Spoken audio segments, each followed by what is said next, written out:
स्पीति। जब भी ये नाम कोई लेता है तो एक मन में अलग सी दुनिया नजर आती है। स्पीति कोई जगह नहीं है बल्कि एक एहसास है जिसे हर कोई अपने जीवन में पाना जरूर चाहता है। और इसी एहसास की खोज में हम निकल पड़ते हैं अपने स्पीति राइड पर। एक ऐसा सफ़र जो अगले कई दिनों तक, कई सालों तक हमें याद रहने वाला था। स्पीति का ये सफ़र मैं आपको अलग अलग पार्ट्स में दिखाऊंगा। तो चलिए शुरू करते हैं हमारा स्पीति का ये सफ़र। अभी मैंने सबसे जो मुश्किल वाला काम था वो तो कर लिया, बैग को सेट करना। अब बारी है यहाँ से निकलने की। तो पहले दिन का हमारा जो सफ़र होगा वो शिमला होते हुए नारकंडा तक हम रुकेंगे। स्वागत है आपका एक और नए हमारे इस वीडियो में। और ये वीडियो होने वाला है हमारे स्पीति टूर का पहला एपिसोड। और आज का हमारा जो रूट प्लान है वो है, बद्दी से हम निकले हैं और हम जाएंगे पिंजौर, पिंजौर से शिमला, और शिमला से आज हम रुकेंगे नारकंडा। तो बद्दी की इस भीड़ भाड़ को ख़त्म करके हम जाने वाले हैं शांत और अच्छी सड़कों पर और अच्छे खूबसूरती वाले पहाड़ों पर।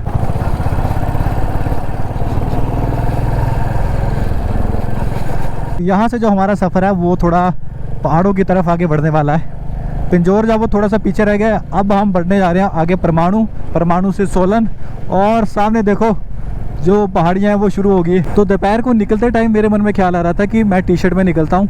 धूप तो है, शिमला तक तो जाना है, लेकिन अभी धर्मपुर पहुँचते पहुँचते ही ठंडी हवा जो है वो, तो मैंने शिमला की ठंड को है वो थोड़ा कम आंक लिया था कि ठंड नहीं होगी, लेकिन अभी शिमला 40 किलोमीटर है और जैकेट निकालना जरूरी पड़ गया हमें।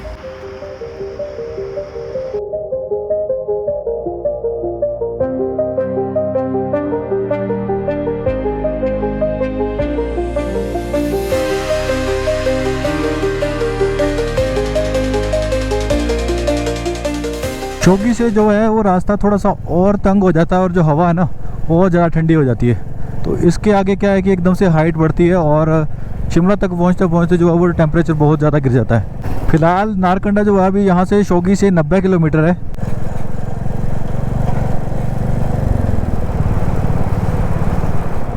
तो हमने जस्ट अभी जो है शिमला क्रॉस किया है। शिमला से पहले जो एक टर्न आता है खलीनी होके कुफरी के लिए, तो हम उस टर्न से मुड़ गए। टाइम तो काफ़ी है हमें वैसे अभी नारकंडा पहुँचने के लिए, लेकिन बीच में हमने एक छोटी सी ब्रेक लेनी है चाय वाली, तो उसमें थोड़ा सा टाइम लगेगा हमें। अदरवाइज़ अभी तो काफ़ी टाइम है कि हम आराम से पहुंच सकते हैं।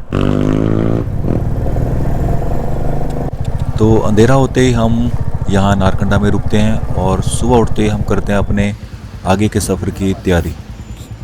तो अभी बाइक वगैरह साफ़ कर दिए, सामान वगैरह बांध दिए, तो अभी निकलते हैं यहाँ से और चलते हैं अपने कल्पा की तरफ आज के सफ़र के लिए। तो अभी 8:30 बजे के लगभग हमने अपना सफ़र जो है वो शुरू किया है। और काफ़ी ठंड है यार यहाँ पे ना, और जो हाइट पे पूरी ऊपरी पीक दिख रही है ना टॉप पे, उसमें बर्फ़ पड़ी हुई है, तो इसलिए जो है ठंडी हवा वो है ज़्यादा चल रही है यहाँ पे, और ठीक ठाक अच्छी ठंड है यहाँ पे। ये जो रास्ते हैं ना, ये रास्ते बड़े कर्वी है ना, कभी ऐसे कभी राइट कभी लेफ़्ट, पर ये है कि रास्ता थोड़ा सा खुला है तो इतना ज़्यादा मुश्किल नहीं होने वाली। तो जस्ट हम नारकंडा के आगे ट्रैवल कर रहे हैं रामपुर की तरफ। यहाँ की एक खूबसूरत बात पता क्या है, ये जो सड़कें जो बनी हुई हैं इन ऊंचे पेड़ों के बीचों बीच, ये ऊपर से मतलब इतना ज़बरदस्त व्यू आता है ना जब आप ड्रोन वगैरह उड़ाते हो।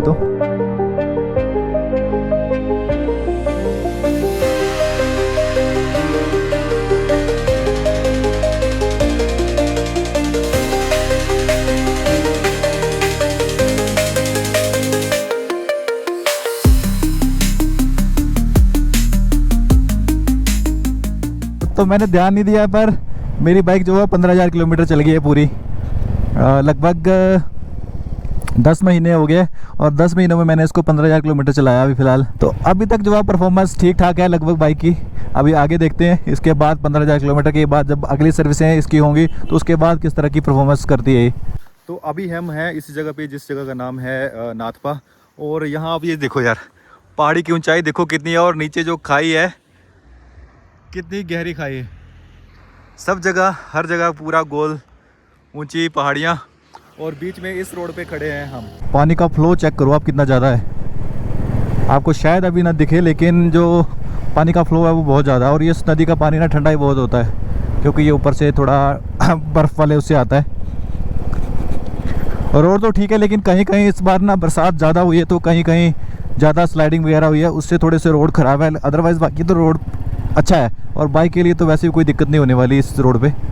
ओ माय गॉड, ये पुल देखो आप, मतलब जब नदी का फ्लो पूरा अपने उसमें होता होगा ऊपर तक, तो ये पुल क्रॉस करना भी मतलब एक खतरों से खेलने वाली बात होती होगी। कितनी हाइट पे और नीचे नदी, इतनी तेज़ बहता पानी, डेंजरस। हम इधर से एक बार भी नहीं गए इस तरफ से परे वाली रोड से जो पार जाता है रोड। हर बार जब आते हैं तो हम इसी रास्ते से जाते हैं। पिछली बार जब हम आए थे तो यहाँ से हमने वीडियो बनाई थी, तो बाइक हमने उस कंटेनर के आगे लगाई थी उस पॉइंट पे, और यहाँ से हमने इस जो काम चला हुआ प्रोजेक्ट का, इसका व्यू का मज़ा लिया था। यहाँ पे ये काम तभी भी ऐसा चल रहा था, और हमने बाइक लगाई थी इस कंटेनर के यहाँ पे, तब ये नहीं थे। यहाँ बाइक लगा के हमने ये देखा था। इस तरह पहाड़ी बिल्कुल सीधी कर दी हुई है। अभी हम भी कल्पा जा रहे हैं, और जो हमारे आगे सामने बस चल रही है शिमला कल्पा शिमला, ये भी कल्पा जा रही है। तो मैं सोच रहा हूँ इसके पीछे बाइक बांध देते हैं और इसके पीछे चलते रहते हैं आराम से। टाइम फ़िलहाल 11 बज गया और अभी हम रामपुर के आसपास पहुँच गए, में फंस गए हैं। ऊपर देखो, अगर टॉप पे आपको दिख रहा हो, वर्कर्स काम कर रहे हैं, पत्थर वगैरह तोड़ रहे हैं, नीचे गिरा रहे हैं सड़कों पे, और यहाँ हम फंस गए बीच में, और एक आर्मी वाली एम्बुलेंस भी इसमें खड़ गई है। दोस्त बड़ा रिस्की काम है यार।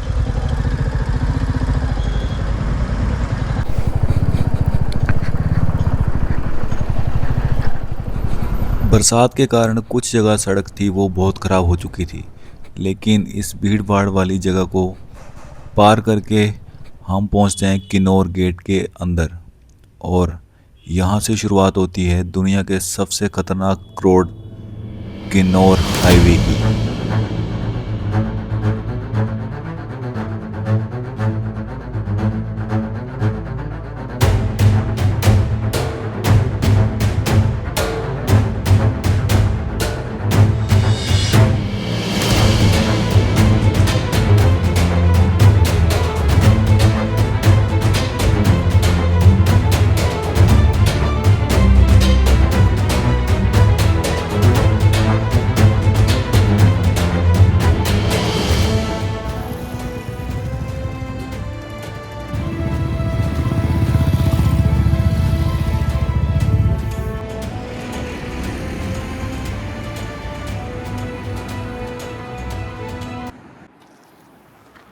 तो दोपहर के लगभग 2 बज गए और अभी हम पहुंचे हैं किन्नौर हाईवे के ऐसे वाले स्ट्रेच पे, वो है दुनिया का सबसे ख़तरनाक रोड में से एक। पूरा एक तरफ पहाड़ी है, दूसरी तरफ नीचे बिल्कुल खाई है, और ऊपर पहाड़ काट के ये पूरा रास्ता बनाया हुआ है ये वाला ना। ऊपर पूरा आपकी छत दिखेगी, नीचे सड़क दिखेगी, ऊपर छत दिखेगी, और ऐसा वाला ये रास्ता है। और नीचे जो खाई है ना, उसकी गहराई बहुत ज़्यादा है यहाँ से, मतलब यहाँ अगर कोई गिरता भी है गलती से तो उसके बचने के चांस तो आप ये मान लो कि बिल्कुल ही ज़ीरो है। और ये रास्ता कोई 2-3 किलोमीटर का है, ये बिल्कुल ऐसा ही स्ट्रेच है इस तरह का। तो थोड़ी देर हम यहाँ रुकते हैं और इस व्यू पॉइंट में थोड़ा सा गाड़ियों का वेट करते हैं, और उसके बाद हम निकलते हैं इस रास्ते से। जब आप इस रास्ते से निकलते हो तो ऊपर ऐसे लगता है कि आपके ऊपर छत बनी हुई है और आप छत के बीचों बीच बाइक राइड कर रहे हो, और क्या ही मतलब इस पे मज़ा आता है चलने का।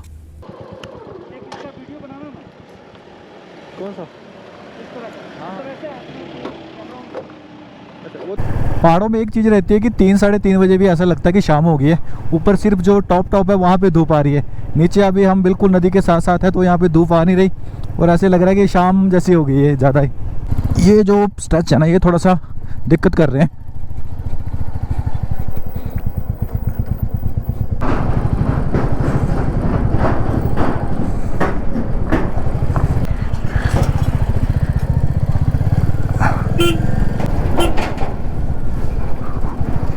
अगर किसी का ध्यान ना जाए तो स्वागत आपका कच्छ में और इन खूबसूरत वादियों में, ऊंचे ऊंचे पहाड़ों में और बड़ी बड़ी सी नदियों में।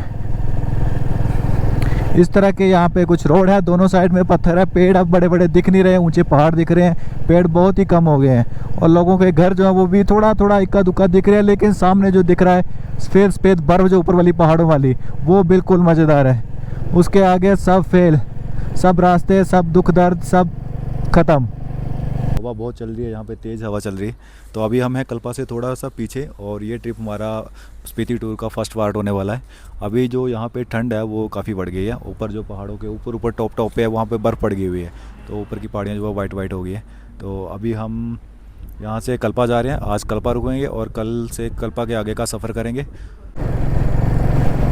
इस रोड पे चलना बिल्कुल मतलब पागलपंती है। इस रोड पे चलना क्या ही खतरनाक है। इतनी गहरी क्लिफ है नीचे और ऊपर जो पहाड़ है वो भी पत्थर गिरने वाले हैं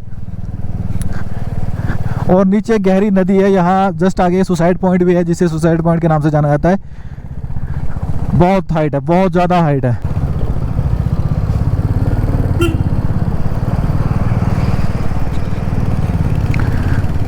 थैंक गॉड ट्रक ने पास दे दिया। मैं पहले सड़क पे आया नहीं था, मैं नीचे से हम गए थे तो हम सीधा पूह के लिए निकल गए थे। रिकांगपी और जो कल्पा है वो अलग रूट पे है, तो इस सड़क में पहले आया नहीं था। तो हम भी अपने बाइक को इस तरह कुछ नेचर के सोर्स में नहला सकते थे, लेकिन अभी टाइम ज़्यादा है, ठंड बहुत ज़्यादा है और हम ऐसा कर नहीं पाएंगे। क्या ही मज़ेदार पॉइंट है यार। बस गाड़ी नीचे खड़ी करो और गाड़ी आपकी चमक के बाहर निकलेगी। माय गॉड, सामने ऊंची नुकीली पर्वत की चोटियां और हल्की सी उनमें बर्फ और ये तीखे खतरनाक। वैसे रात को अगर आप इस रोड पे चलते हो तो रिस्की हो जाएगा इस पे चलना है। गहराई तो देखो नीचे कितनी है और नीचे वो सड़क दिख रही है जिस सड़क पे हमने कल जाना है पूह की तरफ। रियल ब्यूटी देखनी है ना, तो बस यहाँ आ जाए एक बार। सामने सफ़ेद पहाड़ और धूप की जो ऊपर उस पर किरणें पड़ रही हैं, अनबिलीवेबल। क्या ही नज़ारा यार, क्या ही बताऊं।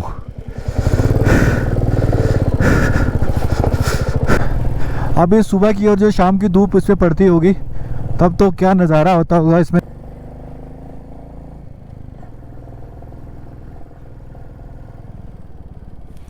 तो इस खूबसूरत सफ़र का हम पूरा मज़ा लेते हुए पहुंचते हैं कल्पा और आज के लिए वहां रुकने का ही कराते हैं हम रूम बुक। तो फिलहाल कल्पा में कमरे में पहुंच गए। फिलहाल ये अपना रूम है इस तरह का। ये व्यू के चक्कर में ना बाहर माउंटेन जो मतलब पहाड़ियाँ दिख रही है उनके व्यू के चक्कर में इस बार हमने कमरा महंगा ले लिया। इसमें जो बेड भी है ये भी हीटेड वाला है, इसके नीचे वो लगा होता है। ये तो पहली बार मैं इस पे सोऊंगा। कमरा तो बहुत अच्छा है लेकिन जो बाहर का व्यू है उसके चक्कर में ये थोड़ा महंगा पड़ गया इस व्यू के लिए। तो फिलहाल इस कमरे में रुकेंगे आज और कल यहाँ से चलेंगे अपने अगले सफ़र के लिए। तो तब तक के लिए मिलते हैं अगली वीडियो में, तब तक के लिए